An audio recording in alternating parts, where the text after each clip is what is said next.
Hello everyone, this is So Close Snow, and we're doing another SFM Source Filmmaker tutorial today because I'm eccentric and that's what I like to do. I make random videos at unscheduled times. It seems like you guys liked my last video, the Gourmet Dust Bowl. That one actually took me a long time, not a long time because it was hard to make, but because, I mean, the video itself was long. It was like 6 minutes, and 6 minutes is like, at least like, I don't know the hours.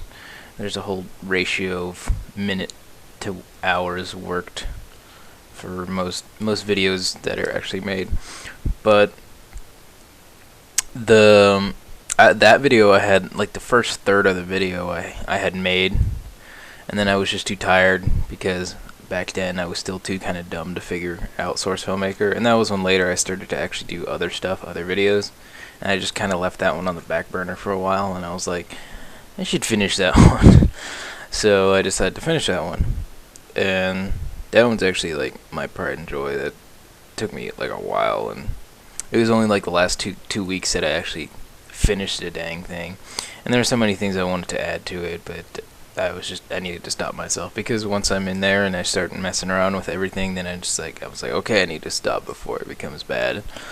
So before I lack sleep, and so I was like, I should put more tutorial videos, just because most people don't. The tutorial videos that I see don't have stuff that I figured out how to do on here, because the thing about Source Filmmaker and most source editing stuff, meaning this and SDK, from what my good friend Beaver told me, that Source Filmmaker and SDK are not that different, in that they take a long time to figure out, to get really, really good at, to make decent stuff with. And even him, he's been using Source SDK for like ever, he figures out random stuff every now and then. He's like, wait, what? How did you, what? So the same thing with Source Filmmaker, and I'm here to show you guys one of the things that I figured out how to do, that I was kind of shocked that you can actually do. I'll just get into it, I guess, here. What we're going to talk about is a little thing called, well, I named it, it's just by hand animation, meaning instead of animating something by telling it what to do on the timeline, like let's say you wanted in this time of the movie, you wanted the Heavy's arm to go up like this, if it wasn't all jacked up by the engine like that. There you go. Let's say you just wanted his hand up there to go up and then go back down. If you guys don't know how to do this, you select the part and then you select the little arrows until they're 2 arrows like this, so then you can move it back and forth. This is just a simple way to do it without using any of this procedural stuff over here. But yeah, then play it back, puts his arm up. Of course, it looks very robotic. And then still in the old school way, you would highlight this, and then up here in the procedural, you would smooth it out, and it would still look kind of cheesy. But yeah, it would look kind of cheesy because it would go up and then go back down. And as you can tell, it's very cheesy, but I mean, it's good for starters. I mean, that's how I did all my first stuff, was just doing that little stuff. It was kind of a pain, and it's what took me the longest for most of my videos. And then one magical day, I accidentally hit not the record button, but just the play button. And what I figured out was, if you go right here on the work camera, see, I have my work camera just on the side, and of course it has the same little handles as the one on the left, which is camera 1, but it's just work camera, so you can just mess with this one. And what I figured out was, if you're just kind of sitting here and you press space, because pressing space plays the video, and if you press space and you're hanging on to this handle at the same time, and you press play, you can animate the thing yourself. So if you look at the look at the handle down there, or the graph. You can see it moving up and down. So you're like, hey, how you doing? What up? I'm a heavy, and I only have one hand that moves. Alright, and then you have your thing, and then if you smooth it out, you get a more smoother animation. So even still, it still is very robotic, but you still get better than what you had before. You get a more, something more, at least a tad more natural, at least for the upper arm, even though you can tell the Heavy's ragdoll is like jacked up in the upper arm, but you get what I'm saying. I should show you guys what I did. I know you guys been checking that out. If you guys been looking over there, I'll tell you about that in a sec. But yeah, here, and then so you have this, and then what you can do is you grab the lower arm, and if you don't know how to do that, by the way, I know some people like look for the certain joints. I know most people probably know how to. If you're watching this, you probably know how to do it. But you just hold Control and it shows all the joints, and you click on it.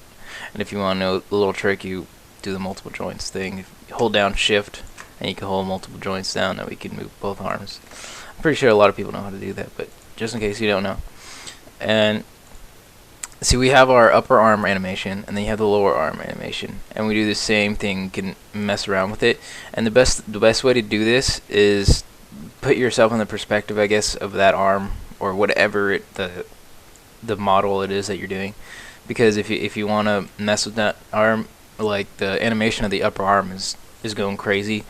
Just here, I'll show you what I mean.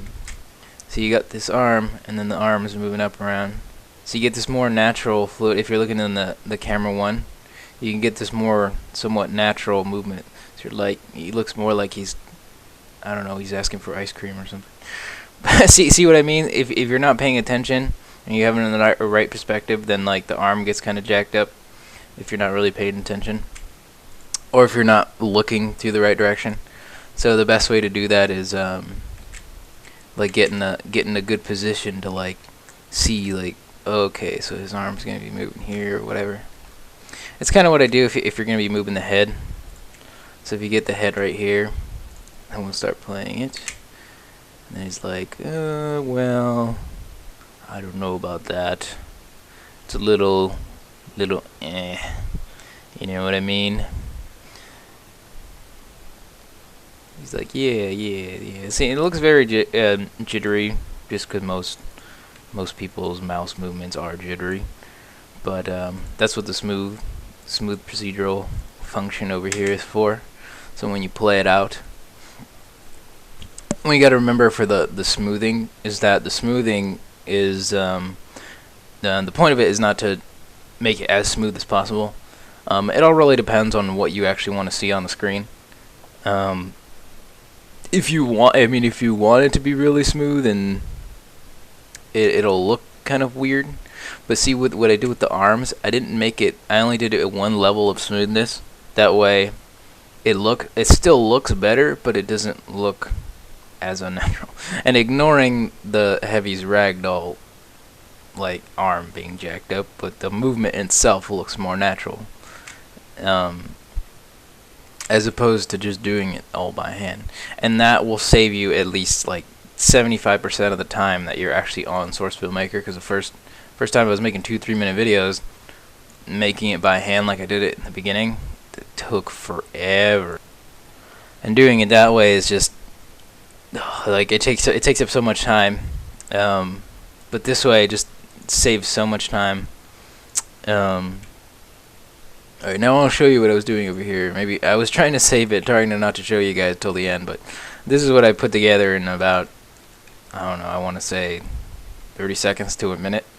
I took this little, forgive me, I don't know the names of the Pokemons, but I downloaded a Pokemon pack from garysmod.org, and I was just like, alright, I'll just use this one. This is probably the name of it. What is it? Aerodactyl? Yeah, sure. I never really knew the names much of Pokemons, but here, we'll take camera 1 and we'll move it over here. I'll show you what I did. Mind you, I did this in like 5 seconds. So we'll play it out, and he's moving up and down. And yes, of course, I didn't add any like leg animations or feet animations or head animations, so it looks kind of cheesy. But I mean, if we look at it, it's decently terrible for what it is, just because I didn't put any time to it. But see, that's how you notice if you actually put time into it, you can actually get something decent. So, and here I'll show you what we can do here. You can also add the movement to it. So, get the work camera. And so we put ourselves in the perspective. I'm going to just make it like he's flying across the screen with the heavy just kind of standing there on camera 1. And so if you want to make him fly across the screen, put yourself in the perspective of what it's going to look like on that, what the action is going to look like. So we grab this handle, so we're going to make it want to go like that, and we just hit play, and we, depending on how fast you want him to go, you know, of course that looks very cheesy. I think I made him go too fast. Let's see, we grab our movement one. Where's our movement one? There it is. And smooth it out. And we get something somewhat decent. See, it still looks very cheesy. So what I think we can do is add an up and down motion. So we can do this, I think. Oh no, that's another thing. If you just want to do that motion, you have to single it out as opposed to having all of them highlighted. So you have to go to the root transform position Z, and then hit the play button, and it doesn't work. Dang it. I guess not. That's one of those things that doesn't work. That's kind of bugging me. Is you can't mess with the axis at the same time like any other body part of the animation. But you get what I'm saying. We still get some fairly cheesy dragon flying over. Like I said, you can add more stuff to it. This you should be able to. You should be able to do. You should be able to add like head animations. Like let's say I wanted to make it more realistic. Let's move the jaw. Oh, he doesn't look like he's like. There we go. He's just flying across like a creeper.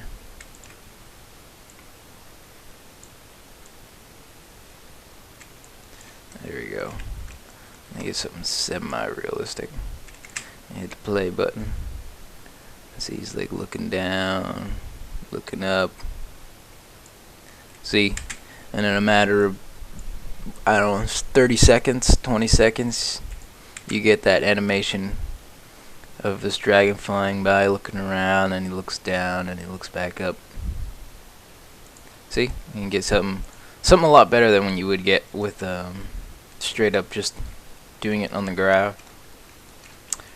And that's for that one. I'm probably gonna make another part 2 after this. Rate and subscribe. Tell me what you thought. Tell me what I did wrong. Tell me what I did right. And I don't care. I love constructive criticism. Is awesome. And thanks for watching my channel. You guys are awesome.